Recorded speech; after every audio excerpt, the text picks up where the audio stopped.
અમદાવાદમાં ફી નિયંત્રણ કાયદાનું સુરસુર્યું થયું છે। ખાનગી શાળાઓની ફી નક્કી કરતી કમિટીમાં સભ્યો જ નથી। ફી રેગ્યુલેટરી કમિટીમાં સભ્યોની નિમણૂક નથી કરવામાં આવી। અમદાવાદ, વડોદરા, રાજકોટ અને સુરત 4 ઝોનમાં કમિટી બનાવાઈ। તમામ ઝોનમાં ફી રેગ્યુલેટરી કમિટીમાં 5 લોકોની નિમણૂક કરવાની હોય છે। ચેરમેન તરીકે નિવૃત્ત જજ, જાણીતા શિક્ષણ શાસ્ત્રી, ખાનગી શાળા વ્યવસ્થાપકમાંથી પ્રતિનિધિ, સિવિલ એન્જિનિયર અને સીએની પણ નિમણૂક કરવાની હોય છે।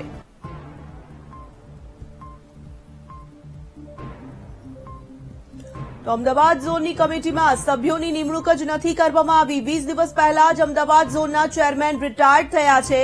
અમદાવાદ ઝોનની કમિટીના સીએ સભ્ય ભરત પટેલની નિમણૂક સરકાર દ્વારા રદ કરવામાં આવી। ભ્રષ્ટાચાર, સત્તાનો દુરુપયોગ કરી કરોડોની કટકીની ફરિયાદ ઉઠતા સભ્યપદેથી તેઓને હટાવાયા હતા। ચેરમેન અને સભ્યો ન હોવાથી ફી મંજૂરીની તમામ ફાઇલો પેન્ડિંગ અમદાવાદમાં છે। સંવાદદાતા અપૂર્વ જોડાઈ ચૂક્યા છે। આજ વિષય પર વાત કરીશું તેમની સાથે। અપૂર્વ, જે રીતે એફઆરસીનો કાયદો તો બનાવવામાં આવ્યો, પરંતુ જે રીતે કમિટીમાં સભ્યોની જગ્યા હોવી જોઈએ, નિમણૂક કરવામાં આવવી જોઈએ, અમદાવાદ ઝોનમાં સભ્યોની નિમણૂક જ નથી કરવામાં આવી। શું છે પરિસ્થિતિ?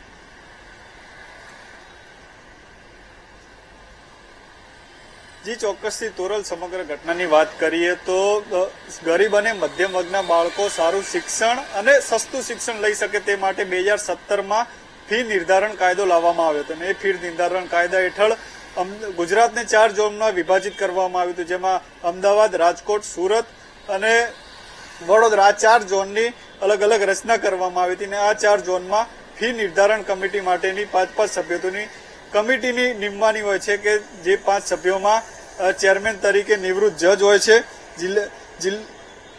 જાણીતા શિક્ષણ શાસ્ત્રી હોય છે, ખાનગી શાળાના વ્યવસ્થાપકના મંડળમાંથી પ્રતિનિધિ હોય છે, સિવિલ ઇજનેર હોય છે અને સીઓ હોય છે। આમ રીતે એ તમામ ઝોનમાં 5 લોકોની કમિટીની રચના જે છે તે કરવામાં આવતી હોય છે। પરંતુ મહત્વની વાત એ કહી શકાય કે ગરીબ અને મધ્યમ વર્ગના શિક્ષકો જે ખાનગી શાળામાં સસ્તું શિક્ષણ મેળવી શકે તે માટેની ફી નક્કી કરવા માટેની આ 5 લોકોની ભૂમિકા હોય છે।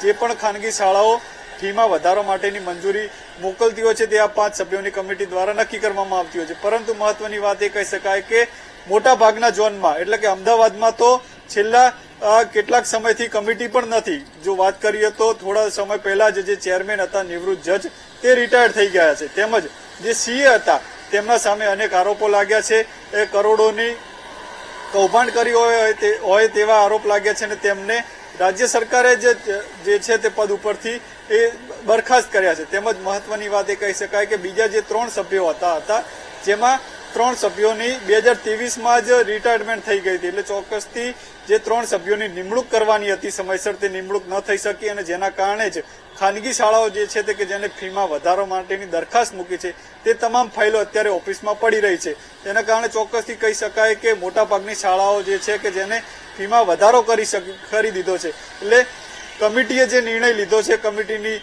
ઓફિસોમાં જે ફાઇલો પડી છે, કમિટી ન હોવાને કારણે ફાઇલો પડતર પડી રહી છે, તેનો કોઈ નિકાલ થયો નથી। છતાં પણ કેટલીક શાળાઓ કે જેમને ફીમાં સતત વધારો કરી દીધો છે, વિદ્યાર્થીઓ પાસેથી ફી વસૂલી રહી છે, પરંતુ તે ગરીબ અને મધ્યમ વર્ગના બાળકો મોંઘી ફી ભરવીને ભણવા માટે મજબૂર બન્યા છે। કારણ કે જે નિયમ પ્રમાણે ફીની દરખાસ્ત મંજૂર થવી જોઈતી હતી તે ફીની દરખાસ્ત મંજૂર કરવા માટેની ન તો કમિટી છે, ન તો કમિટીમાં કોઈ સભ્યો છે।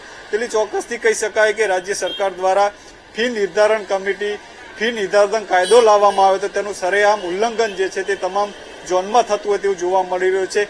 અમદાવાદ ઝોનમાં ફી નિર્ધારણ જે કાયદો છે તેના લીલા ઉડી રહ્યા હોય તેવા દ્રશ્યો આપણને આ સમાચાર માધ્યમથી જોવા મળી રહ્યા છે। કારણ કે ખાનગી શાળાઓએ જે છે તે ફીમાં વધારો માટેની અનેક દરખાસ્તો મૂકી છે અને આ દરખાસ્તો મંજૂર કરવા માટે ન તો કમિટી છે ને ન તો કમિટીમાં સભ્યો છે। તેથી મહત્વની વાત એ કહી શકાય કે જે પણ શાળાઓએ અત્યારે ફીમાં વધારો કર્યો છે તે ફીમાં વધારો કરવાની મંજૂરી કોને આપી અથવા ફીમાં વધારો કર્યો છે તો તેમના સામે કાર્યવાહી કોણ કરશે તે માટેની ન તો કોઈ કમિટી છે કે ન તો કમિટીમાં સભ્યો છે, તે મોટો એક સવાલ છે કે આ ખાનગી શાળાઓને કે જેમ ગરીબ અને મધ્યમ વર્ગના બાળકોને મોંઘી ફીમાં ભણવા માટે મજબૂર કર્યા છે તે લોકો સામે કોણ પગલાં લેશે તે એક મોટો સવાલ ઉભો થઈ રહ્યો છે। અપૂર્વ સવાલ આખરે એ પણ ઉપસ્થિત થઈ રહ્યો છે કે મોટા ઉપાડે કમિટીની રચના તો કરી દેવામાં આવી છે, પરંતુ જો તેમાં સભ્યો જ નહીં હોય તો સ્વાભાવિકપણે મનમાની જે શાળા સંચાલકોની છે તેની સામે તો હવે વાલીઓએ લાચારીપૂર્વક જ કામ કરવું પડશે, લાચારીપૂર્વક જ ફી જે નક્કી થશે તે ભરી દેવી પડશે.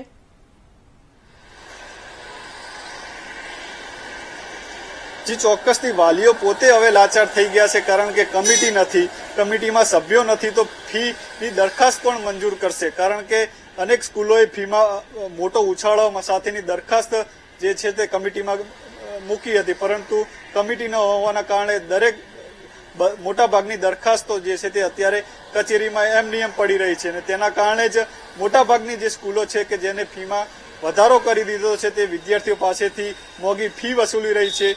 ફીમાં દરખાસ્ત મંજૂર ન થઈ હોવા છતાં પણ તે ખાનગી શાળાઓ ફી વસૂલી રહી છે. તેના સામે વાલીઓ જે છે તે લાચાર થઈ રહ્યા છે, અને ચોક્કસથી કહી શકાય કે મોટા ઉપાડે જે છે તે આયોજન કરવામાં આવે છે, પરંતુ તે આયોજનની દેખરેખ રાખવામાં નથી આવતી. જો રાજ્ય સરકાર ગરીબ અને મધ્યમ વર્ગના બાળકોની ચિંતા કરતી હોય તો તમામ ઝોનમાં જે કમિટી છે તે કમિટીમાં પૂરતા જે છે યોગ્યતાપૂર્વક સભ્યોની મંજૂરી લે, સભ્યોની નિમણૂક કરે, અને તો જ આ ખાનગી સ્કૂલો સામે જે ફી વધારો કરીને વાલીઓને લૂંટવાનો જે પ્રયાસ થઈ રહ્યો છે તે અંકુશમાં આવશે. જો એ પ્રકારના પ્રયાસ નહીં કરવામાં આવે તો ચોક્કસથી જે છે તે ખાનગી શાળાઓ વિદ્યાર્થીઓ અને વાલીઓને મોંઘી ફીના નામે વસૂલશે, અને ગરીબ અને મધ્યમ વર્ગના બાળકો મોંઘી ફી ભરીને ભણવા મજબૂર થશે. અને જો જે ગરીબ અને મધ્યમ વર્ગના બાળકો મોંઘી ફી ભરીને ભણી નહીં શકે તે ચોક્કસથી ડ્રોપ લેશે તેવી શક્યતા અત્યારે જોવા મળી રહી છે. બિલકુલ અપૂર્વ, ધન્યવાદ તમામ વિગતો માટે. તો વડોદરાની જે પરિસ્થિતિ છે તેના પર પણ નજર કરીશું. વડોદરામાં એફઆરસી કમિટીમાં ચેરમેન કે સભ્યોની નિમણૂક નથી થઈ. મુદત પૂરી થઈ છતાં નવા ચેરમેન કે સભ્યોની નિમણૂક નથી કરવામાં આવી. લોકસભાની ચૂંટણી પહેલા 3 સભ્યોની જગ્યા ખાલી થઈ હતી. ત્યારબાદ રજૂઆત કરવા છતાં સભ્યોની નિમણૂક ન કરવામાં આવી. બાકી 2 સભ્યો 2 મહિના પહેલા નિવૃત્ત થયા છે. શાળા સંચાલકોએ પ્રોવિઝન ફીના નામે તગડી ફી ઉઘરાવી લીધી છે. વાલીઓની અનેક રજૂઆત છતાં શિક્ષણ વિભાગે કોઈ જ કાર્યવાહી નથી કરી. એફઆરસીમાં ચેરમેન અને સભ્યોના અભાવે વાલીઓએ વધુ ફી ચૂકવવી પડે છે. વડોદરા ઝોનની 1500 જેટલી ખાનગી શાળાઓએ પ્રોવિઝનલ ફીના નામે નાણાં ઉઘરાવ્યા. સુપ્રીમ કોર્ટનો સ્પષ્ટ આદેશ હતો કે નવી ફી મંજૂર ન થઈ હોય તો એફઆરસીએ છેલ્લે નક્કી કરેલી ફી લેવી. સુપ્રીમ કોર્ટનો આદેશ હોવા છતાં શાળાઓએ ફી ઉઘરાવી છે. ખાનગી શાળાઓએ 25 થી 30% વધુ ફી ઉઘરાવી લીધી છે. Navrachana, Bright school, Ambe school, Urmi સ્કૂલે વધુ ફી ઉઘરાવી. સંત કબીર સ્કૂલ, બિલાબોમ સ્કૂલે 25 થી 30% ફી વધુ ઉઘરાવી છે. ફી ઉઘરાવીને વાલીઓએ પોતાની મનમાની કરી છે. સંવાદદાતા માનુ ચાવડા વડોદરાથી જોડાઈ ચૂક્યા છે. માનુ, 2017 થી ગૂંચવાયેલું આ કોકડું 2017માં કાયદાનું તો ગઠન કરી દેવામાં આવ્યું. ગુજરાત વિધાનસભામાં કાયદો પસાર કરી દેવામાં આવ્યો, પરંતુ એફઆરસીના નામે હજુ કોઈ જ જોઈએ તેવી કાર્યવાહી નથી થઈ. સભ્યોની નિમણૂક કરવામાં નથી આવતી અને જે શાળા સંચાલકો છે તેમની મનમાની દિન પ્રતિદિન વધી રહી છે.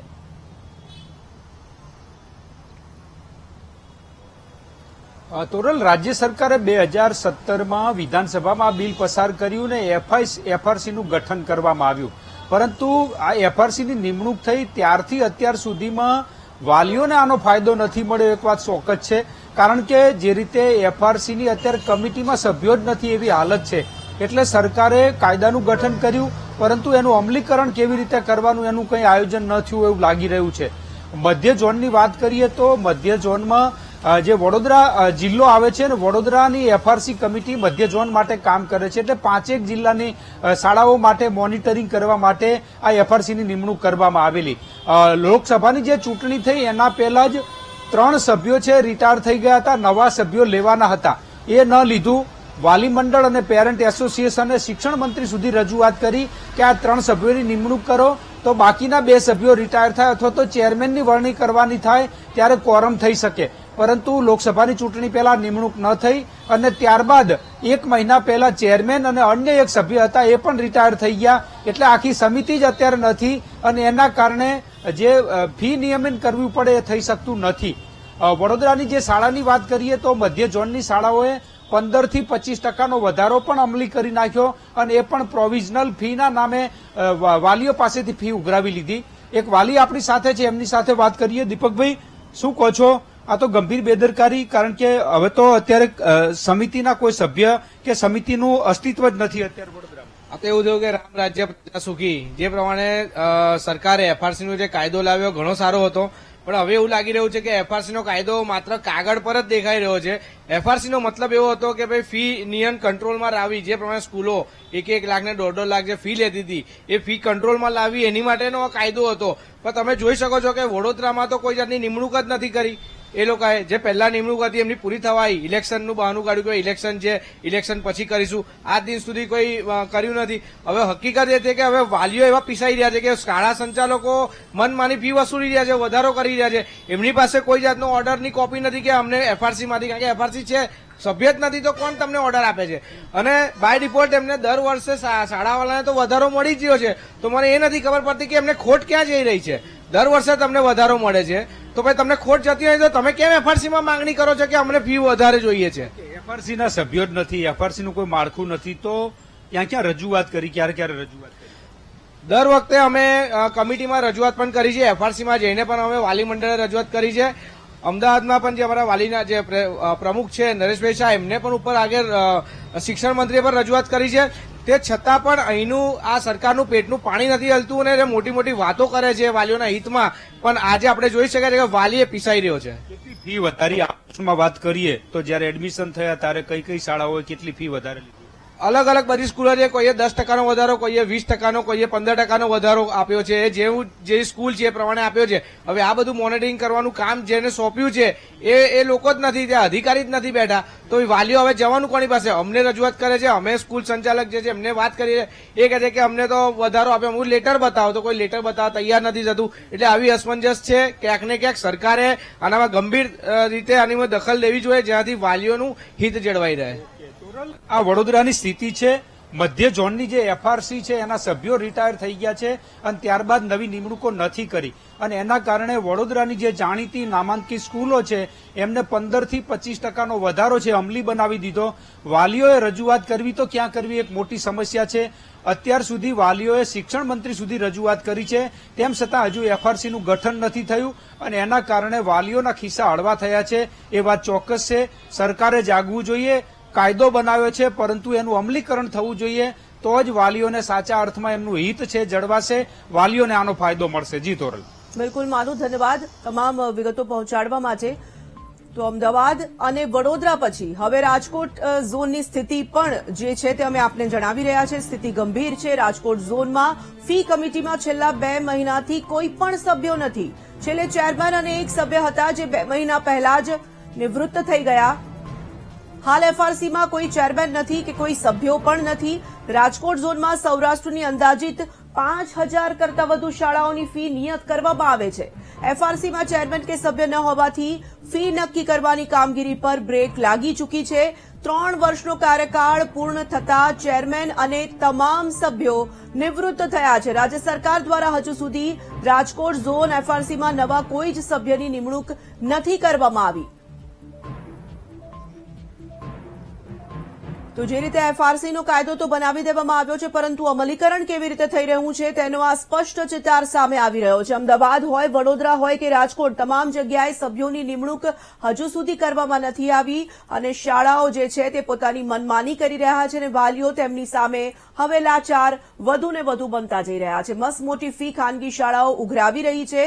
ફી નિયમન કમિટીની રચના તો કરી દેવામાં આવી, પરંતુ કેવી રીતે આ ફી નિયમન કમિટી કામગીરી કરે, કારણ કે તે ફી નિયમન કમિટીમાં કોઈ સભ્યો છે જ નહીં.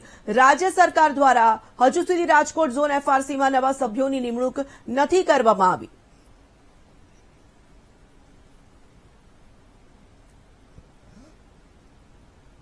અને સમાચારો તરફ આગળ વધીશું.